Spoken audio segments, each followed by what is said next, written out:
Kita mau bersama-sama ini. Ayat 17, 1, 2, 3. Mereka selalu berkata kepada orang-orang yang menista firman Tuhan, kamu akan selamat. Dan kepada setiap orang yang mengikuti kedegilan hatinya mereka berkata, malapetaka tidak akan menimpa kamu. Ini pembohongan yang besar ini. Kita sudah lihat tadi, pondasinya itu bukan manusia yang dari tanah. Pondasinya itu bukan hasil pernikahan manusia suami istri. Tapi dia adalah firman yang dari Allah sendiri. Firman Allah sendiri. Karena dia harus datang menggenapi manusia yang menerima dosa itu. Makanya Yesus anak Allah, dia adalah firman yang menjadi manusia. Itu fondasi gereja, firman yang menjadi manusia. Itu sebabnya Yesus disebut dia tidak mempertahankan kesetaraannya dengan Allah, melainkan mengosongkan diri. Ini banyak tidak mengerti, apalagi pengolok-pengolok iman Kristiani. Orang dia nggak ngerti kan dia mengolok. Buat apa? Dia juga nggak tahu ayat per ayat. Dia hanya tahu lihat itu, dia berani mengolok. Ya, Yesus itu meninggalkan kealahannya. Untuk apa? Supaya bisa gabung kepada dosa manusia. Sehingga 1 Petrus 2 ayat 24 itu, semua dosa ditimpakan kepadanya.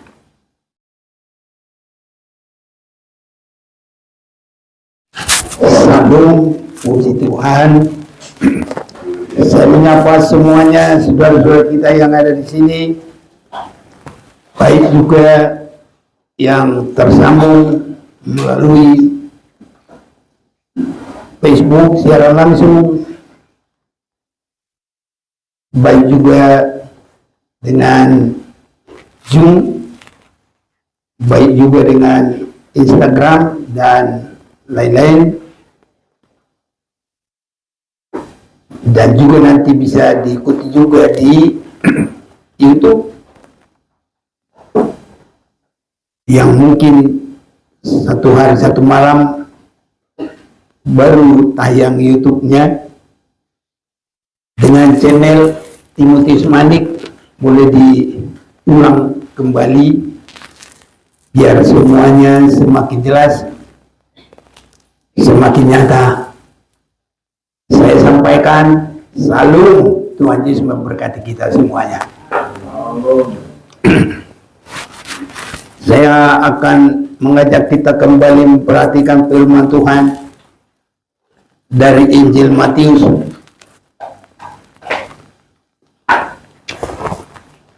pasal yang ke-16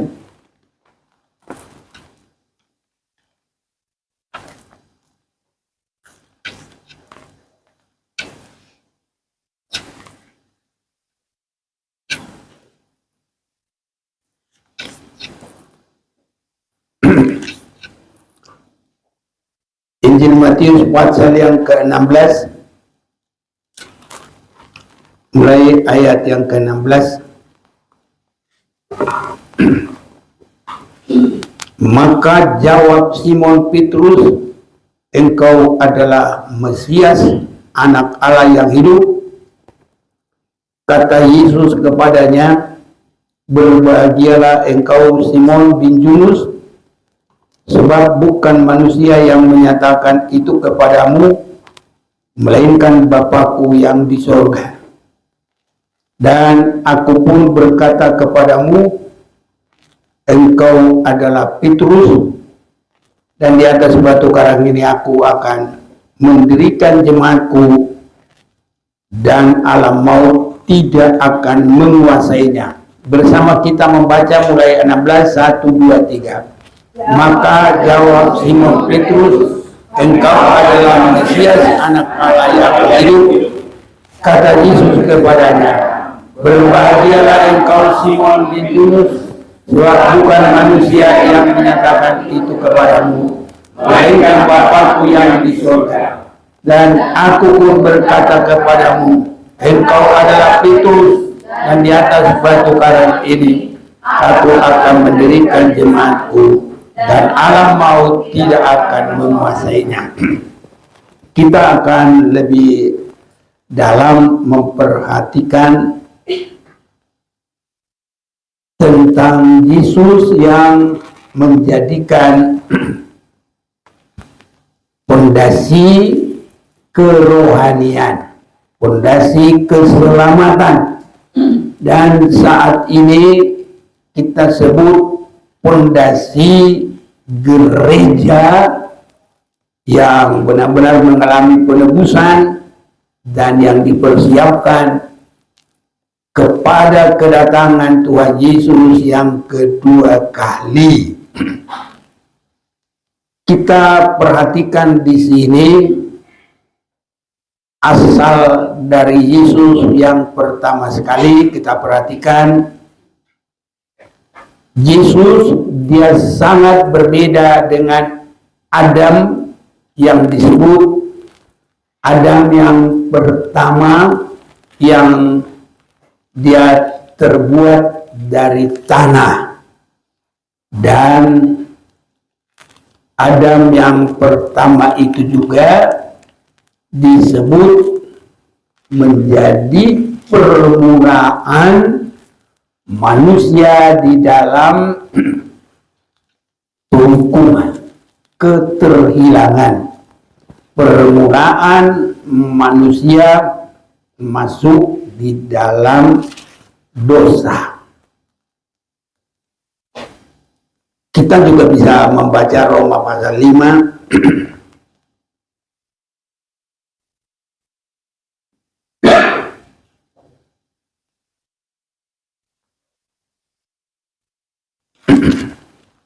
Saya akan bacakan bagi kita mulai ayat yang ke-15.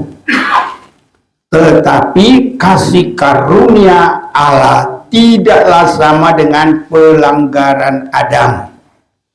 Ini adalah Adam yang terbuat dari tanah. Adam yang pernah ada di Taman Eden dan terusir di sana dari Taman Eden. Sebab jika karena pelanggaran satu orang semua orang telah jatuh di dalam kuasa maut, jauh lebih besar lagi kasih karunia Allah dan karunia-Nya yang dilimpahkannya atas semua orang karena satu orang, yaitu Yesus Kristus. Inilah yang tidak terbuat dari tanah, dan dia adalah disebut anak Allah. Dia bukan hasil suami istri. Sehingga kalau Yesus berkata Petrus bin, langsung ada di situ kepada Petrus itu juga. Tadi kita sudah dengar pembacaannya dan kita sudah baca ayat 17. Kata Yesus kepadanya, berbahagialah engkau Simon bin Yunus. Jadi dia, Simon Petrus itu anaknya Yunus bin Yunus. Tapi Yesus bukan bin Yusuf, bukan, tapi langsung anak Allah. Jadi dia bukan seperti Adam yang terbuat dari tanah. Dia juga bukan hasil pernikahan suami istri seperti Simon Petrus bin Yunus. Itu berarti ada bapaknya, ada ibunya, manusia. Kalau Yesus jelas dikatakan ya dia bukan dari hasil pernikahan, tapi firman yang menjadi manusia. Jadi bagi mereka yang tidak mengerti rohaninya, maka yang bisa dilihat bukan diimani. Mereka hanya melihat karena dia lahir dari Maria, makanya disebut bin Maria. Sebenarnya itu kan tidak bisa itu. Kata bin itu bapak. Masa bapaknya cewek? Tidak ada itu. Tapi itulah yang bukan dari iman, itu adalah dari pemikiran. Karena tidak ada lagi kenapa dia lahir. Maka dia tahu juga tidak ada bapaknya, ya udahlah bin ibunya saja. Nah, tapi inilah yang istimewa dari Simon Petrus bin Junus ini. Dia mengerti bahwa Yesus itu adalah Mesias, diurapi menjadi juru selamat, dan disebut dalam ayat 18, dan aku mau berkata kepadamu, engkau adalah Petrus, dan di atas batu karang ini aku akan mendirikan jemaatku, dan alam maut tidak akan menguasainya. Jadi pengakuan Petrus bahwa disebut engkaulah Mesias, anak Allah yang hidup, itulah pondasi iman Kristiani. Jadi bukan Adam seperti Adam yang di Taman Eden terbuat dari tanah, bukan seperti Petrus bin Junus anak dari suami istri, tapi Yesus adalah juru selamat, disebut anak Allah yang hidup, sebab dia adalah dari benih firman Allah, firman yang menjadi manusia. Jadi Simon bin Junus berkata, engkaulah Mesias, anak Allah yang hidup. Inilah iman Kristiani, inilah fondasi. Yesus yang berkata, di atas pengakuan ini, di atas keyakinan inilah juga nanti berkembang umat Tuhan. Atau untuk kata yang mudah dimengerti sekarang, gereja Tuhan, umat-umat Tuhan, kelompok umat Tuhan. Jadi ada juru selamat, yaitu Allah sendiri, itulah firman, itu juga disebut benih Allah. Itu makanya Yesus itu disebut anak Allah. Sebenarnya dari awalnya kita sudah sering dengar bahwa tadinya posisinya itu dia adalah firman Allah. Selalu kita sudah sering baca Yohanes 1 ayat 1 sampai 3. Pada mulanya adalah firman, firman itu bersama-sama dengan Allah. Firman itu adalah Allah. Hanya untuk menjadi manusia dia harus mengikuti proses menjadi manusia. Dia harus dilahirkan. Dan dipakailah seorang perawan yang namanya adalah Maria. Ya, tapi belum pernah berhubungan dengan laki-laki. Inilah harus kita mengerti, dan inilah iman gereja yang benar, dan Tuhan akan terus membangun ini sampai kota yang cukup nanti di Yerusalem baru. Apa yang sering kita baca Wahyu pasal 7 ayat 9, aku lihat suatu kumpulan yang sangat besar dari segala suku, dari segala kaum dan bahasa. Ini pondasinya. Cara Caranya pelayanan akhir zaman adalah pemberitaan. Pemberitaan. Harus itu, nggak boleh keluar dari situ. Itu sebabnya kalau kita lanjut membaca Efesus pasal yang kedua, mulai dari 18, karena oleh Dia, oleh Yesus, kita kedua pihak dalam satu roh beroleh jalan masuk kepada Bapa. Ini sama dengan Yohanes 14 ayat 6, akulah jalan, kebenaran dan hidup. Tidak ada seorang yang sampai kepada Bapa tanpa melalui aku. Ini bukan aku, ya, saya hanya meminjam perkataan dari Yesus Kristus. Jadi yang berkata itu adalah Yesus Kristus. Dialah jalan, kebenaran dan hidup. Karena oleh Yesus kita kedua pihak dalam satu roh beroleh jalan masuk kepada Bapa. Demikianlah kamu bukan lagi orang asing dan pendatang, melainkan kawan sewarga dari orang-orang kudus dan anggota-anggota keluarga Allah yang dibangun di atas dasar para rasul dan para nabi dengan Kristus sebagai batu penjuru.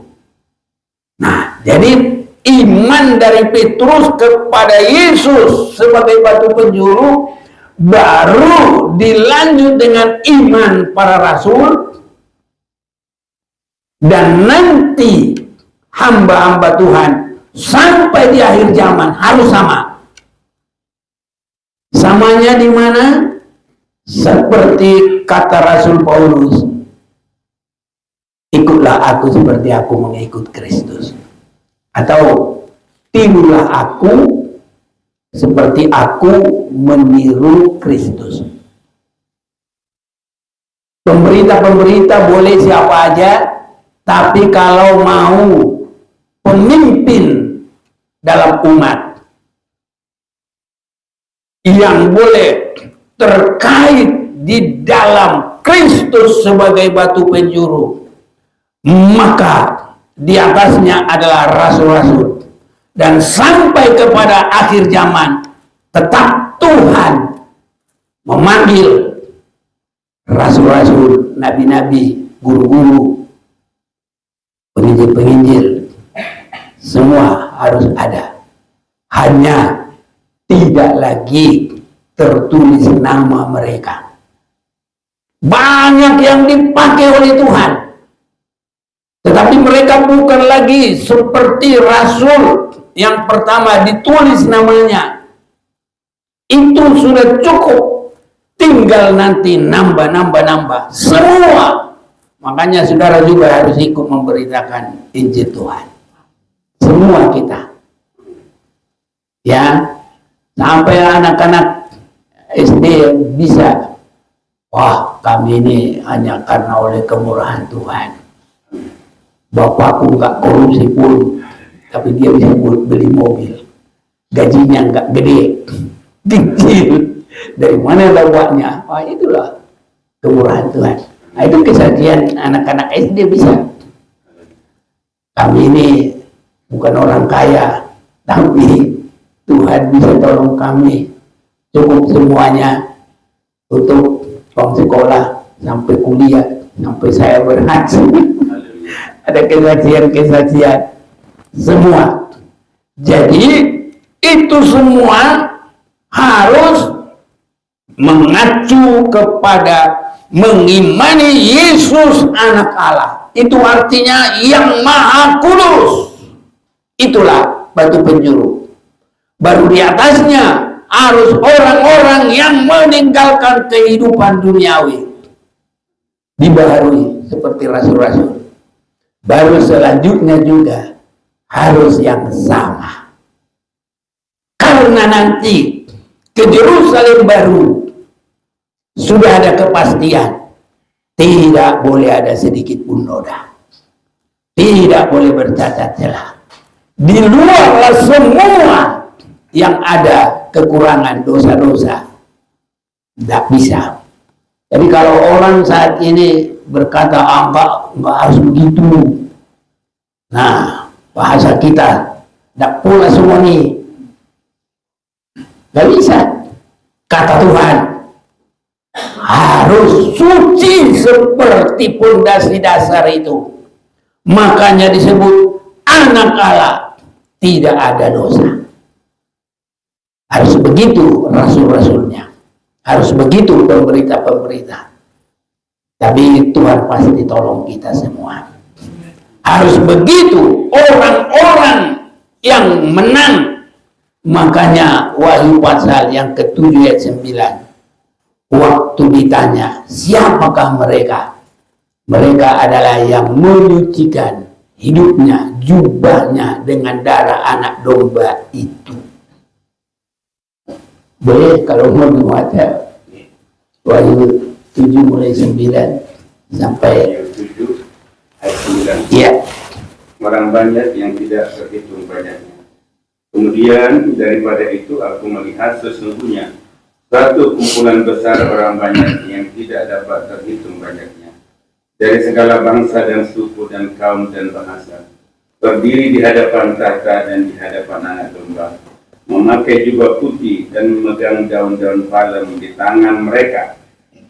Dan dengan suara nyaring mereka berseru, keselamatan bagi Allah kami yang duduk di atas tahta dan bagi anak domba.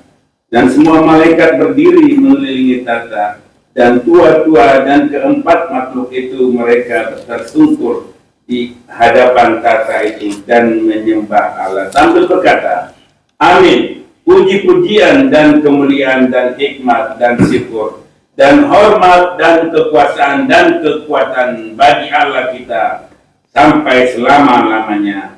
Amin.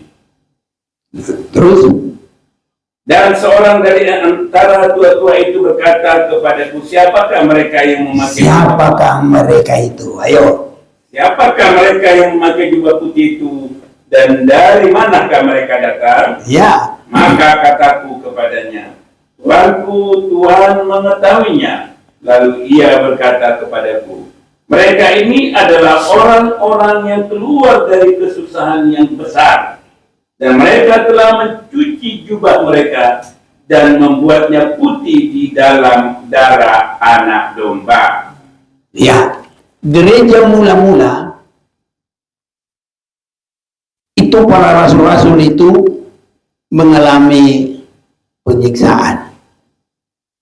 Petrus diapit oleh berapa lapis penjaga.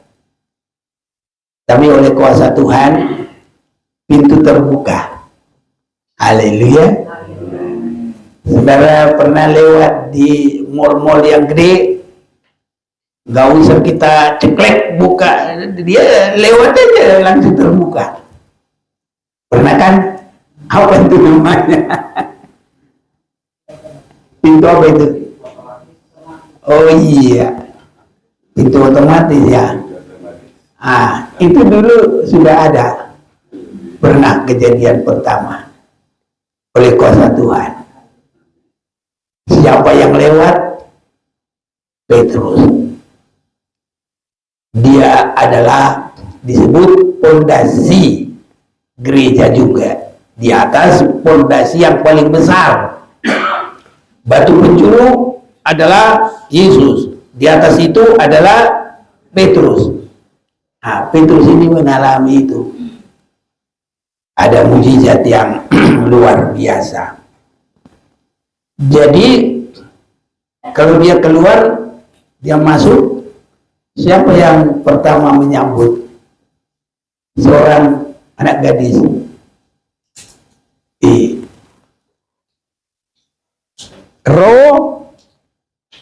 Siapa? Nah, enggak ada ya. Rode.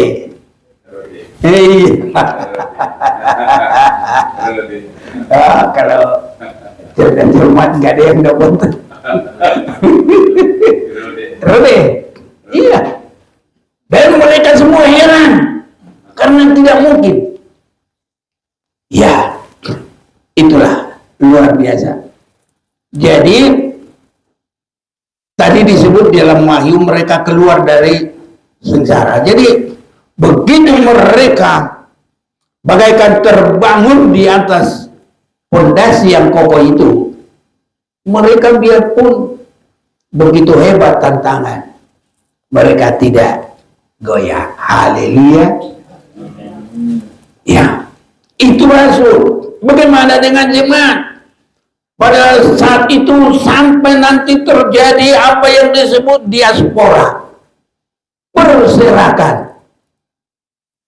Ada yang terkenal jemaat laki dan perempuan sama-sama ditulis namanya. Yang laki namanya Polikarpus, bukan Rasul, jemaat. Yang perempuan namanya Blandina. Mereka sampai kepada napas terakhir pun mereka tidak goyah, karena sudah dibangun di atas keyakinan yang sungguh. Itulah batu penjuru. Kiranya Tuhan tolong kita semua kuat dan kokoh. Kiranya kita semakin boleh melihat bagaimana kepercayaan kita. Di Yerusalem baru itu, baik Wahyu 14 ayat 1 sampai dengan yang keempat, baik Wahyu pasal yang ke-21 ayat yang ke-8 dan 27, dan nanti Wahyu 21 ayat 5, ke Yerusalem baru tidak ada sedikit pun boleh noda. Haleluya. Harus kita yakini, jangan bikin-bikin, nggak apa-apa, nggak usah harus begitu. Emang siapa yang ngatur surga? Sedangkan yang ngatur Indonesia ini susah. Apalagi yang ngatur surga, masa manusia mau ngatur? Nggak boleh. Kita harus berserah. Tuhan, hanya kemurahan-Mu. Tapi kalau Engkau yang menolong, bagimu tidak ada yang mustahil. Makanya Tuhan yang akan memampukan kita. Dia yang sudah memanggil kita, Dia juga yang akan meneruskan sampai kita boleh masuk di Yerusalem baru. 1 Korintus pasal yang pertama mulai ayat 6, sesuai dengan kesaksian tentang Kristus yang telah diteguhkan di antara kamu. Ini sebagai batu penjuru loh. Demikian kamu tidak kekurangan dalam suatu karunia pun, sementara kamu menantikan penyataan Tuhan kita Yesus Kristus. Ia juga akan meneguhkan kamu sampai kepada kesudahannya. Amin, saudaraku. Amin. Ia akan meneguhkan kita sampai kepada kesudahannya di dalam apapun, untuk kita tidak bercacat celah di atas batu karang itu. Harus begitu, saudara-saudaraku. Bukan hanya Kristen-Kristen begitu saja. Makanya banyak Kristen begitu-begitu saja. Ibadahnya ringan. Malah nanti paling ngeri. Ibadahnya itu di dalam Yesaya 30 ayat 1. Bukan nambah baik, nambah dosa. Ayo.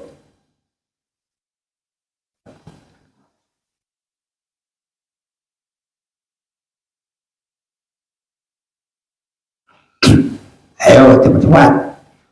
Yesaya 30 ayat 1. ayat 1. Ya. Demikian firman Tuhan, Yesaya 30 ayat 1. Ya.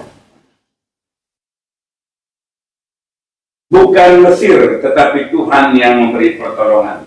Celakalah anak-anak pemberontak. Demikianlah firman Tuhan yang melaksanakan suatu rancangan yang bukan daripadaku, yang memasuki suatu persekutuan yang bukan oleh dorongan rohku, sehingga dosa mereka bertambah-tambah. Jadi firman Tuhan, celakalah yang mengadakan persekutuan yang semaunya. Itu kata Tuhan. Jadi bukan tambah bagus, bukan tambah suci, tetapi tambah dosa. Nah ini banyak senang. Apalagi kalau dibumbui banyak berkat, wah, itulah gereja yang laku. Tapi katanya tetap mau masuk surga. Tidak ada begitu. Pondasi adalah Yesus batu penjuru, dan yang mengimani itu harus mau mengikut jalannya. Itulah para rasul, dan di atas para rasul sampai jemaat juga harus juga sama, harus semakin baru, hari-hari dibarui, bukan hari-hari tambah dosa, tapi hari-hari semakin kudus. Sampai pun pelayanan yang sewenang-wenang, semaunya, mau apapun jadi pendeta, pengabar Injil, dia semaunya. Yeremia 5, 30, 31. Tolong.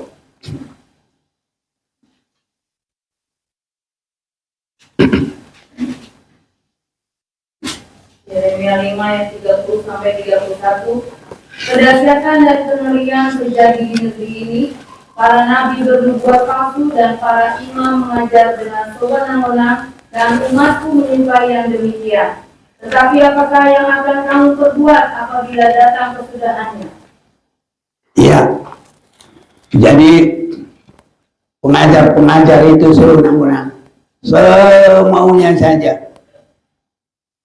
Nggak benar pun jadi pendeta, nggak benar pun, yang penting rebut jadi bishop, nggak benar pun pelayan, nggak benar pun imam, sewenang-wenang, nggak bertanggung jawab bagi dirinya sendiri, bahkan terlebih bagi pekerjaan Tuhan. Apa nanti akan dikatakan pada hari kesudahannya? Semua akan bertanggung jawab. Tetapi sementara masih ada waktu, mari harus di jalan Tuhan, pondasi yang benar. Banyak sekali nanti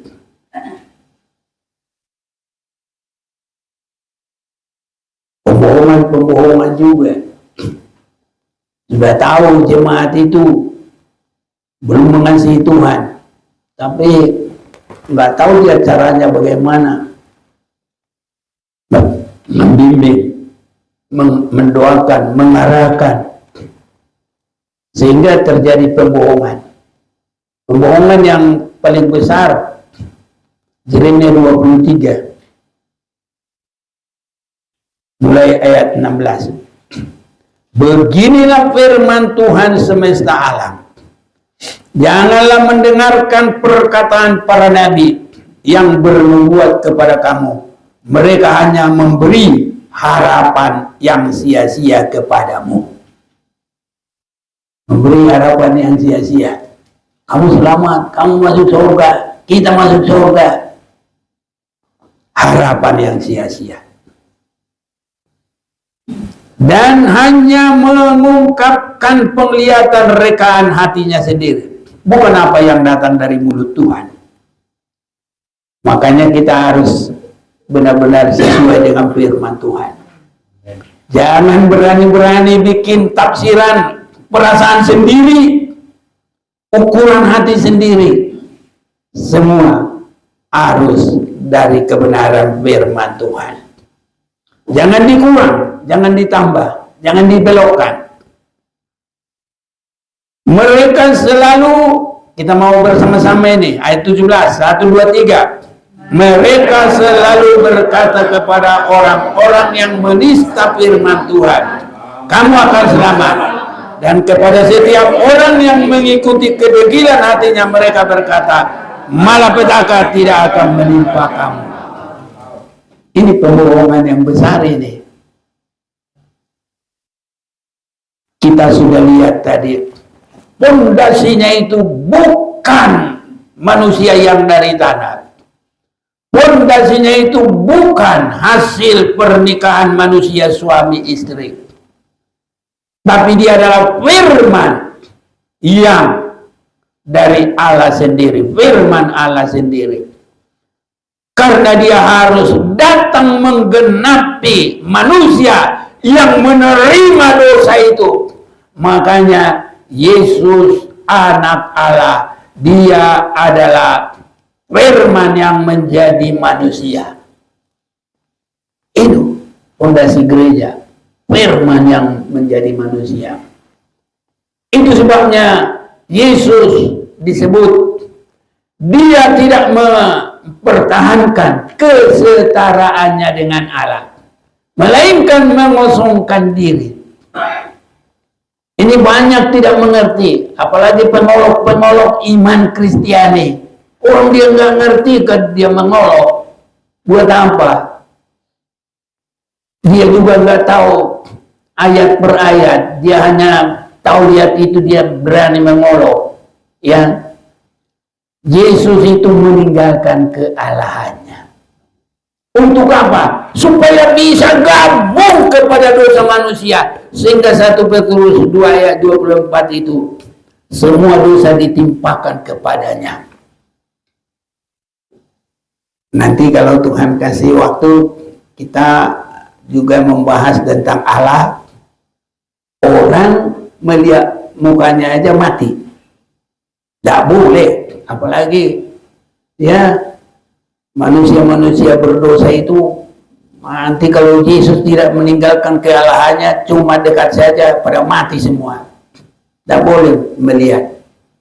Yesus saja sesudah dia kembali kepada kealahannya, tapi belum naik ke surga, nggak boleh lagi sembarang orang pegang-pegang dia, nggak boleh. Sudah beda. Jadi Yesus boleh satu kepada kematian karena dia sudah meninggalkan kealahannya. Masuk mengalahkan kematian, masuk mengalahkan maut, masuk kepada maut, mengambil kunci maut. Ya, dia mengalahkan iblis, harus menjadi manusia. Nah, tapi tetap kemanusiaannya itu firman jadi manusia. Makanya Mesias, anak Allah yang hidup. Simon bukan manusia yang mengatakan itu kepadamu, tapi Allah. Di atas iman ini, di atas keyakinan ini, saya bangun umatku, saya bangun umat Tuhan, saya bangun gereja Tuhan. Haleluya. Ini saudara-saudaraku. Itu sebabnya kita selama ini sudah dengar, sesudah Yesus selesai mengadakan pekerjaannya di dalam kemanusiaannya, maka kealahannya itu dipulihkan kembali. Baru dia bisa naik ke surga. Dari yang bisa naik ke surga kalau dia bukan Tuhan. Ya, kecuali kalau Tuhan yang angkat mereka, ya itu boleh. Ya, tapi kalau Yesus dia naik sendiri. Karena dia tidak dikuasai apapun berat dunia, kuasa dosa, nggak ada yang berarti dia.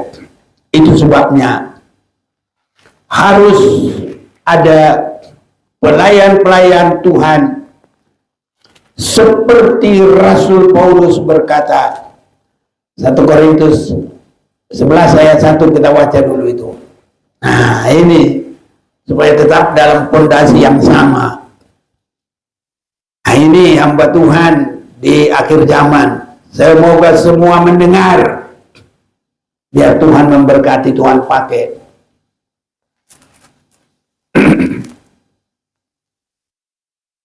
Boleh?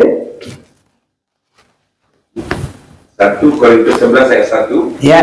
Jadilah pengikutku sama seperti aku juga menjadi pengikut Kristus. Iya.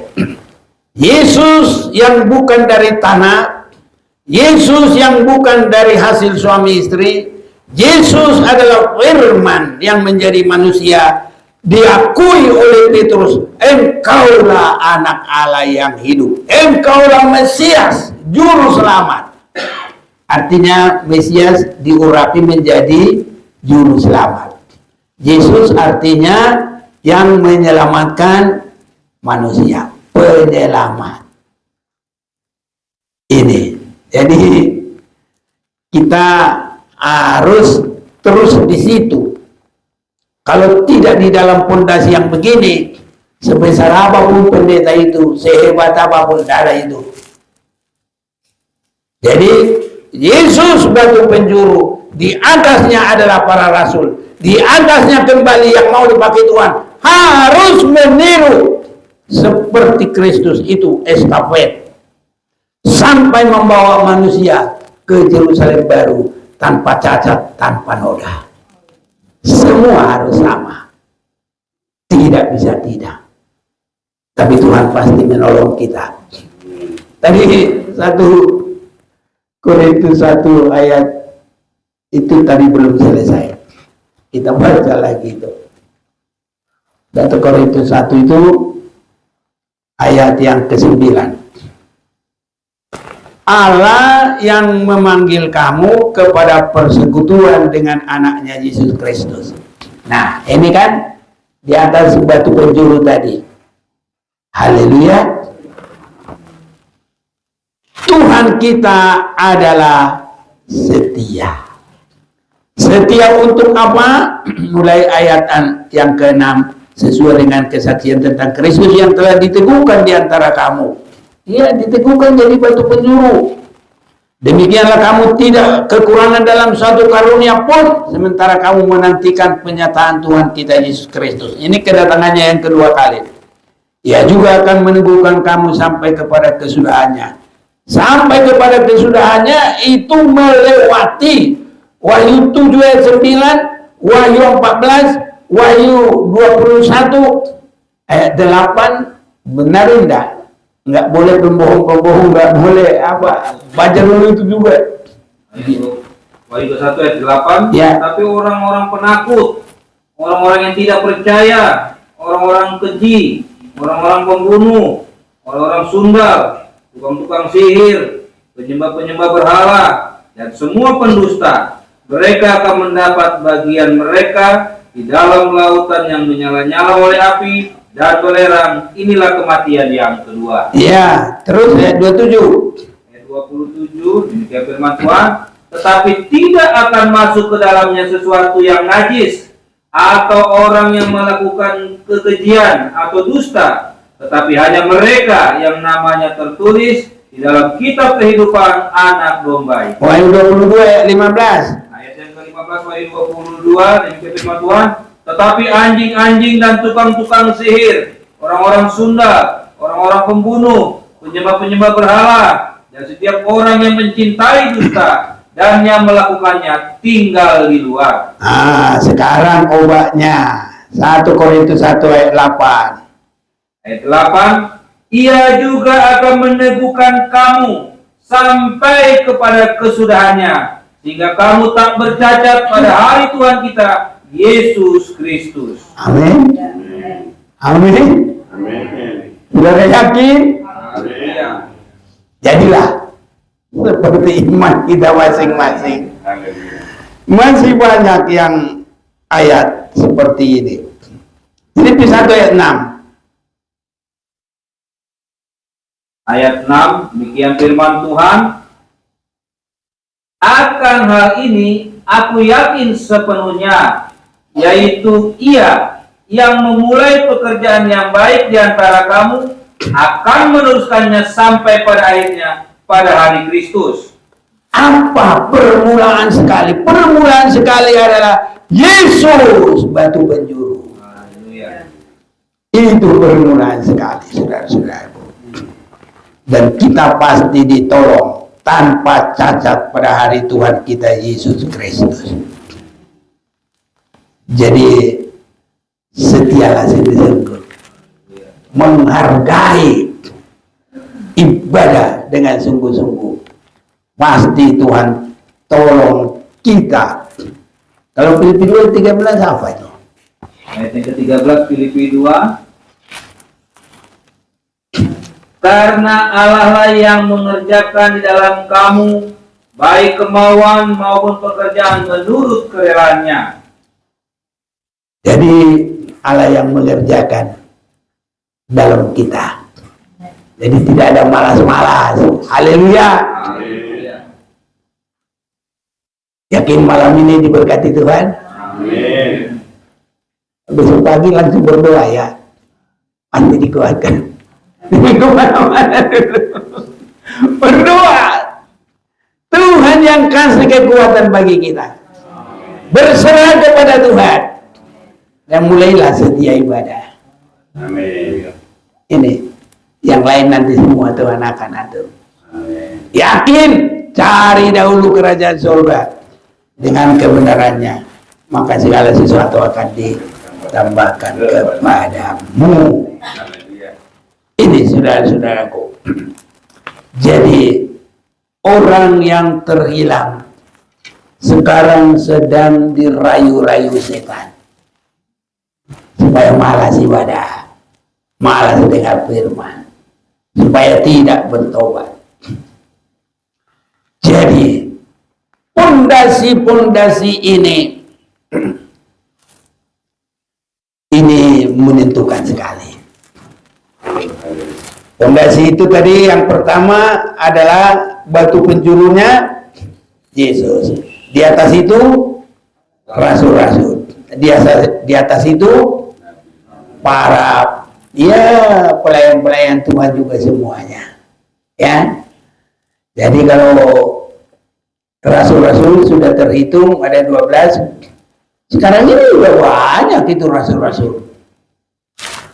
Nanti kalau kita perhatikan tahun 100 adalah mulai menurunnya kerohanian. Kenapa menurun kerohanian? Saat itulah tidak ada lagi para rasul-rasul. Belum timbul pemuka-pemuka iman. Belum ada sama sekali. Yang terakhir pada saat itu adalah Yohanes yang dikasih, Yohanes murid Yesus yang diperhitungkan dia selesai bertugas tahun 90 Masehi. Nah, jadi tahun 100 nggak ada lagi fondasi, nggak ada lagi kekuatan, nggak ada lagi yang memberikan firman, nggak ada lagi menunjukkan keteguhan, kesetiaan, nggak ada lagi yang dicontoh. Itu tahun 100. Jadi seiring dengan tidak ada lagi para rasul-rasul, maka kerohanian juga merosot juga. Karena kalau pondasinya sudah hilang, bagaimana itu rumah? Iya, sedikitnya goyanglah semuanya. Ya, kalaupun belum roboh, tapi goyanglah semuanya. Dulu, sewaktu Musa mati, orang Israel tidak goyang. Karena langsung ada penggantinya. Siapa? Joshua. Tapi kalau Joshua mati, belum ada penggantinya, bagaimana kerohanian? Hancur. Goyang. Nah, ini kalau kita baca ini, carilah dulu Joshua mati. Nah, bukan Joshua kita ya. Hidup Joshua mana? Haleluya. Wajib terus ya, Tuhan berkati ya. Setia terus biar Tuhan berkati di UI. Jadi contoh di situ seperti Daniel yang ada di, jangan langsung di situ. Di mana? Itu udah terakhir itu. Tapi ya tetaplah. Nah,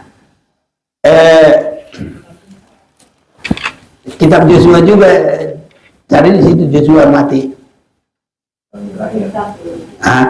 Nah, Hakim-Hakim pasal yang ke-1 lah, ayat Joshua 24 ya, ayat 29. Oke. Siapa baca?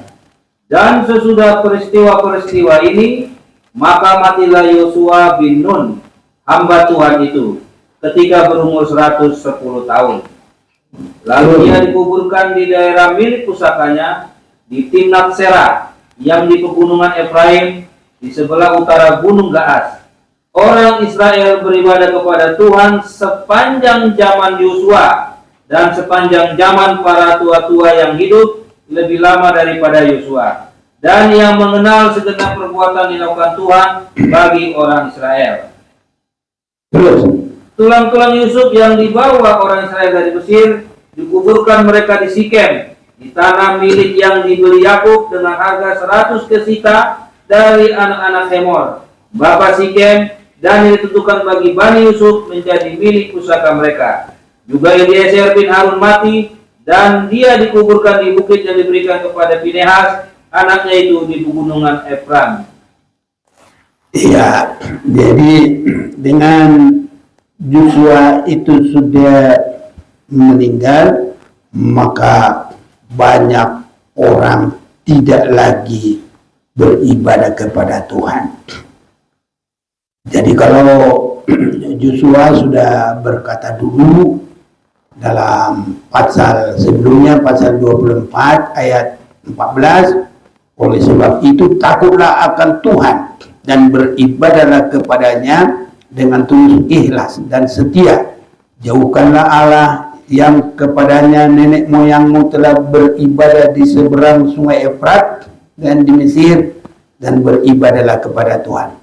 Tapi jika kamu anggap tidak baik untuk beribadah kepada Tuhan, pilihlah pada hari ini kepada siapa kamu akan beribadah. Allah yang kepadanya nenek moyangmu beribadah di seberang sungai Efrat, atau Allah orang Amori yang negerinya kamu diami ini. Tapi aku dan seisi rumahku, kami akan beribadah kepada Tuhan.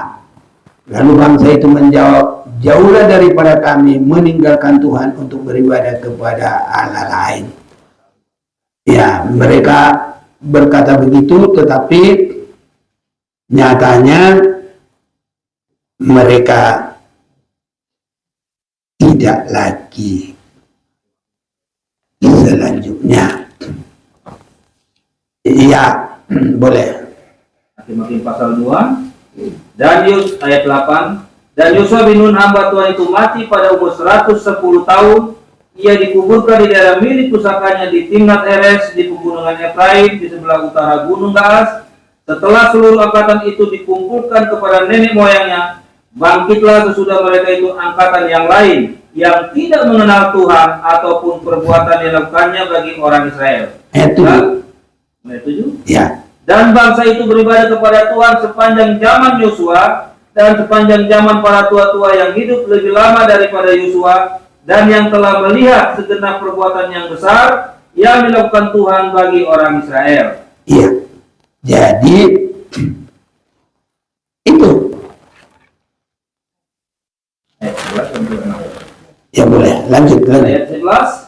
Lalu orang Israel melakukan apa yang jahat di mata Tuhan, dan mereka beribadah kepada para Baal. Mereka meninggalkan Tuhan Allah nenek moyang mereka yang telah membawa mereka keluar dari tanah Mesir, lalu mengikuti Allah lain dari antara Allah bangsa-bangsa di sekeliling mereka, dan sujud menyembah kepadanya, sehingga mereka menyakiti hati Tuhan. Mari kita berdoa biar banyak yang dipakai Tuhan menjadi pondasi-pondasi, yang dimana Yesus berkata, di atas pengakuan inilah aku bangun gerejaku. Biar itu yang kita doakan. Mungkin untuk namanya tidak akan ditulis lagi, tapi banyak itu dipakai oleh Tuhan sampai nanti gereja masuk dalam kesempurnaan. Sedikitnya kalau jemaat doakan gembala-gembalamu.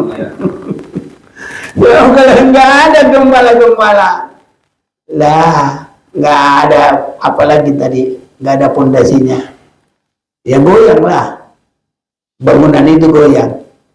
Nah sekarang Joshua saja meninggal, goyang. Samuel juga meninggal, bangsa Israel penyembah berhala juga. Nah, jadi kita berdoa biar ada hamba-hamba Tuhan yang diurapi Tuhan, yang dipakai oleh Tuhan, yang mengasihi Tuhan, Jangan yang mengasihi terlalu banyak. Ya, cari duit lah, cari popularitas lah, pangkat jabatan, terkenal dan lain-lain. Ya sudah, nggak terkenal pun nggak apa-apa. Tapi ya Tuhan juga kalau bikin terkenal ya itu kan berkat Tuhan.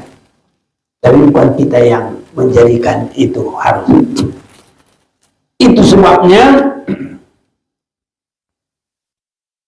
jemaat-jemaat yang diberkati Tuhan harus bisa menghargai yang jadi pondasi-pondasi atau gembala-gembalanya. Kalau kita hormati manusia, kalau orang-orang yang dipakai Tuhan harus dihormati 2 kali kan. Itu bukan kata saya. Ibrahim pasal 13 ayat 17. Ada yang bantu. Ibrani 13 ayat 17. Taatilah pemimpin-pemimpinmu dan tunduklah kepada mereka, sebab mereka berjaga-jaga atas jiwamu sebagai orang-orang yang harus bertanggung jawab atasnya. Dengan jalan itu mereka akan melakukannya dengan gembira, bukan dengan keluh kesah, sebab hal itu tidak akan membawa keuntungan bagimu. Haleluya, saudaraku. Ya, karena kita ini maju mundurnya itu di pondasi itu loh.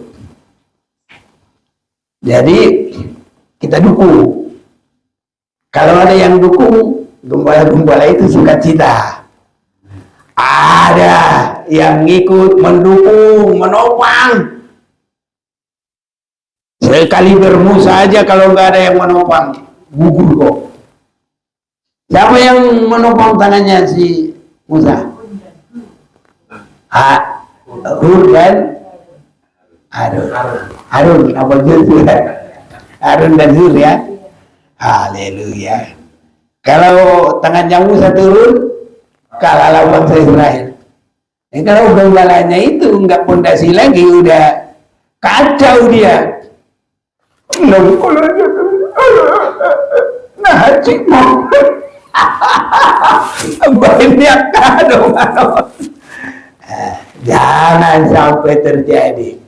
Harus bikin semangat. Haleluya. Ini 1 Timotius 5 ayat 17 juga.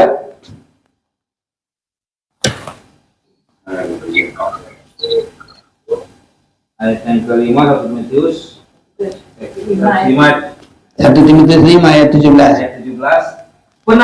Penatua yang baik pimpinannya patut dihormati 2 kali lipat. Berapa kali? 2 kali lipat. Terus. Terutama mereka yang dengan jerih payah berkhotbah dan mengajar. Haleluya. Haleluya. Bukan aku yang ngomong. Nah, jangan sampai lari dari berkat ini. Ini berkat saya katakan karena itu firman Tuhan. Semua firman Tuhan adalah berkat. Amin. Ini. Jadi pada tahun 100 itu sudah mulai keruntuhan iman Kristiani. Lama. Waktu dari Yesus begitu bergelora walaupun banyak tantangan. Waktu murid-murid ada yang dipancung, ada yang masuk di penggorengan, digoreng sampai tidak mati. Mengapa Yohanes dibuang ke Pulau Patmos? Tapi enggak ada di Alkitab ya, tapi sejarah gereja. Karena dia digoreng enggak mati-mati. Jadi kayak si Bahut itu mati, cer gitu, enggak mati dia, enggak ngapa-ngapain. Akhirnya dibuang aja dia, biar mati sendiri dia di situ, pikirnya begitu. Iya. Padahal dia disitulah bertemu dengan Yesus dan disitulah dia menerima kitab Wahyu. Jadi jangan khawatir biarpun ada kesulitan, ada berkat di situ. kita sudah dengar waktu aku lemah, karena dilemahkan oleh suasana itu, tapi bukan lemah karena dia berbuat dosa, ya. Tapi disitulah aku terhibur, disitulah aku kuat. Haleluya. Ini saudara-saudaraku. Jadi jemaat yang diberkati Tuhan, penatua-penatua yang baik pimpinannya patut dihormati 2 kali lipat. Ini berbuat penatua, terutama mereka yang dengan jerih payah berkhotbah dan mengajar. Emang susah berkhotbah lah. Kamu pikir gampang? Ya, kelihatannya gampang.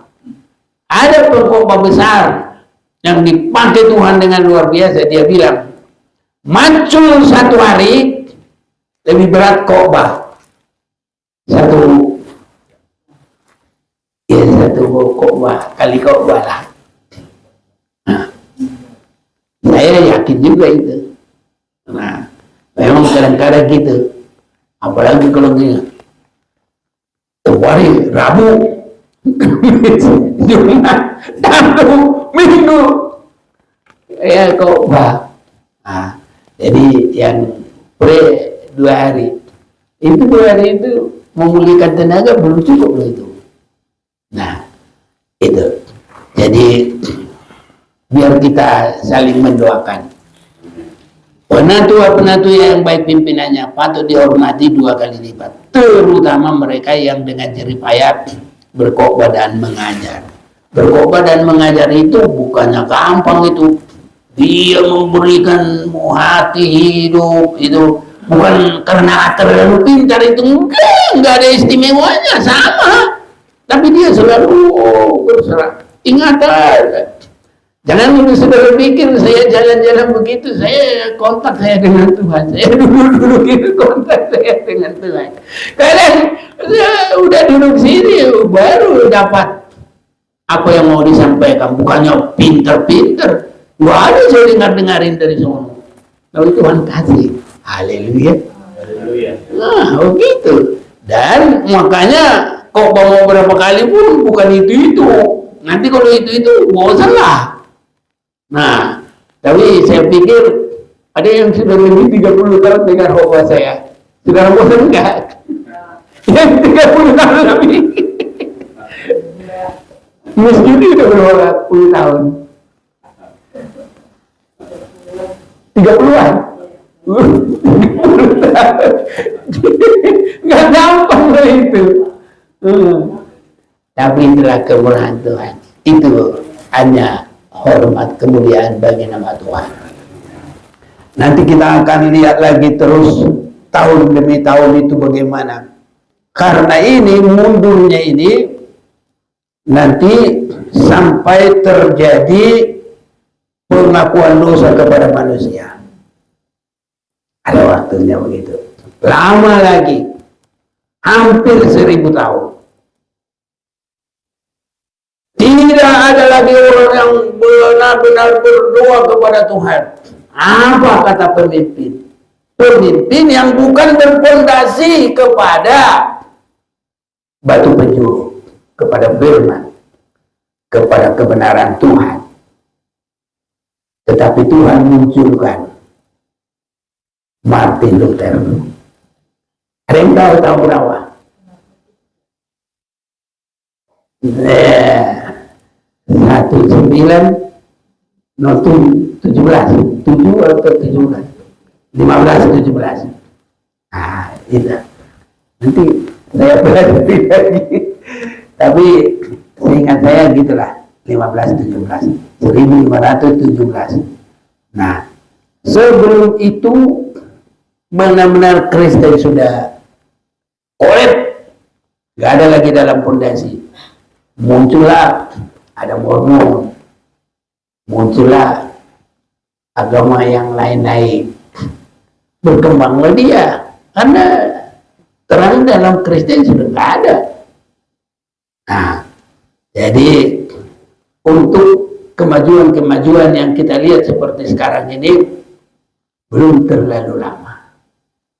Ya, orang mulai lagi kepada Roh Kudus itu 1906. Orang mulai mendoakan orang sakit 1948. Iya. Jadi kebangunan rohani itu belum lama. Muncullah Osborne, Johan Masbah, ya banyak lah itu dulu. Ya, Renyak Bungkit. Ada namanya Renyak Bapak. Gitu juga dari situ kan dia. Iya. Ya itu juga beli keren. Banyak lah itu. Beliin, ya semua. Walaupun nggak ditulis lagi di Alkitab, karena Alkitab kan sudah ditutup. Tapi yang dipakai Tuhan banyak. Itu sebabnya saat sekarang semua pelayan-pelayan, mari kita mulai. Kristus batu penjuru, di atasnya para rasul, di atasnya juga pemberita-pemberita Injil. Itu harus sama. Kristus diyakini oleh Petrus. Petrus seperti Rasul Paulus, sama kata-katanya. Tirulah aku seperti aku meniru Kristus. Harus begitu semuanya. Dan jemaat juga lihatlah iman dari gembala-gembalamu. Haleluya. Harus lihat. Kalau nggak ada iman, takut juga. Baru sedikit goncangan udah takut. Baru apa sudah lari. Nah, itu bukan fondasi. Itu dia menggugurkan. Seperti apa namanya? Tahun hutan. Nah, Mardigi Mohita. Tahu Mardigi? Itu. Jadi kalau tidak bagus apa menyusul merusak di hutan. Tahu Pak Saudi? Masih ingat itu?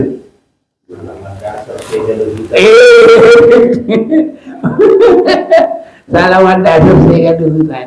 Jadi harus dari bawah itu harus terus. Jadi kita jangan lari dari pondasi Kristus. Terus sampai Tuhan Yesus datang. Itu pondasi yang sesungguhnya. Karena di akhir sekali adalah yang ditebus dan dikuduskan oleh darah Yesus Kristus. Haleluya.